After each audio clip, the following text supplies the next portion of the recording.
اصلی محنت سے کوئی تعلق نہیں. جانتے ہو دعوت تبلیغ کی محنت کیا چیز ہے؟ ایک نوجوان تھا جو حضرت مولانا الیاس رحمۃ اللہ علیہ سے بڑی محبت اس کو ہو گئی. کالج میں پڑھتا تھا اس زمانے میں، یا کوئی اور کام کرتا ہوگا، داڑھی منڈاتا تھا، کلین شیو تھا، لیکن اللہ کے دین کے لیے حضرت مولانا الیاس رحمۃ اللہ علیہ سے اس کو محبت ہو گئی.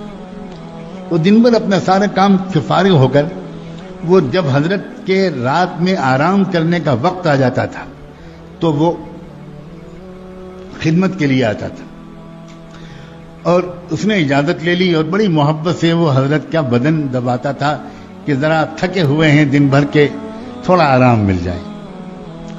اندھیرا ہوتا تھا، بجلی تھی نہیں، تو کئی راتیں گزر گئیں، کئی دن گزر گئے، اچھا خاصا وقت گزر گیا، خدمت کرنے کے لیے آتا رہا. ایک دن حضرت مولانا الیاس کی نظر پڑی تو دیکھا کہ اس کے چہرے پر داڑھی نہیں ہے. تو یہ سمجھ کر کہ اب تو یہ ہمارا اپنا ہو گیا، محبت کرنے لگا، کوئی حرج نہیں اس سے یہ بات کہنے میں. تو اس سے کہا حضرت مولانا الیاس نے کہ بیٹا تم داڑھی رکھ لو، اتنے اچھے نوجوان ہو تم داڑھی رکھ لو. کچھ نہیں بولا، وہ بیچارہ چلا گیا. لیکن ابھی اس کو فوراً داڑھی رکھنے کی ہمت نہیں ہوئی، تو اس نے پھر حضرت مولانا الیاس رحمۃ اللہ علیہ کے پاس آنا ہی چھوڑ دیا، ڈر کے مارے، شرم کے مارے کہ میں نے ان کی بات نہیں مانی، کیسے جاؤں ان کے پاس. بس اتنا ہوا. اب جب ایک دن نہیں آیا، 2 دن نہیں آیا، تو یہ ہے دعوت و تبلیغ. حضرت مولانا الیاس رحمۃ اللہ علیہ بے چین ہو گئے، اور بے چین ہو کر اس لڑکے کو برا بلا نہیں کہنا شروع کیا. اپنے ساتھیوں سے کہا کہ میری مغفرت کی دعا کرو، مجھ سے کتنی بڑی غلطی ہوئی ہے، میں بھی کیسا بے سلیقہ جلد باز انسان ہوں. اتنا پیارا اللہ کا بندہ آتا تھا اور میں نے جلد بازی میں اس سے کچھ کہہ دیا، اور وہ بیچارہ ابھی شاید عمل نہیں کر سکا اور اس نے آنا بھی چھوڑ دیا. اب میں اس کو کہاں ڈھونڈوں؟ تو 2 رکعت صلاۃ الحاجت پڑھ کے نماز پڑھنی شروع کر دی. اللہ اس نے بندے کو بھیج دیجئے، میں اس سے معافی مانگ.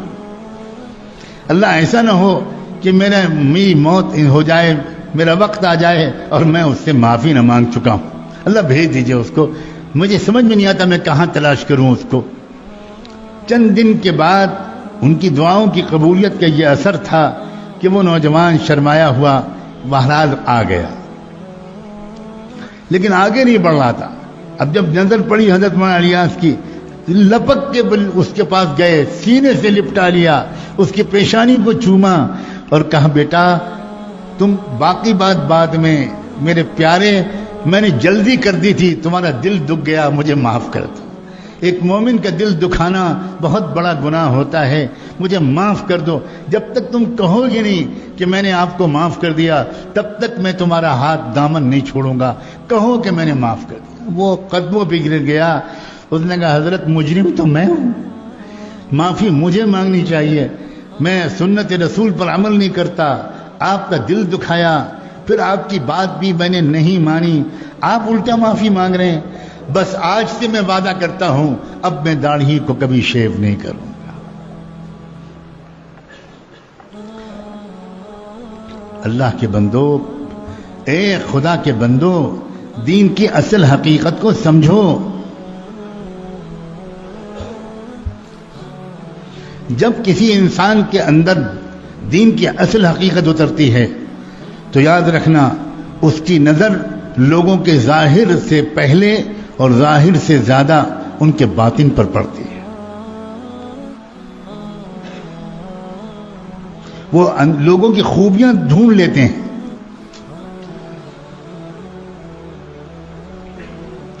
اس لیے ظاہری طور پر کچھ دینی شکل صورت بنا لینے پر مطمئن اور قانع ہو کر نہ رہ جانا، اس کا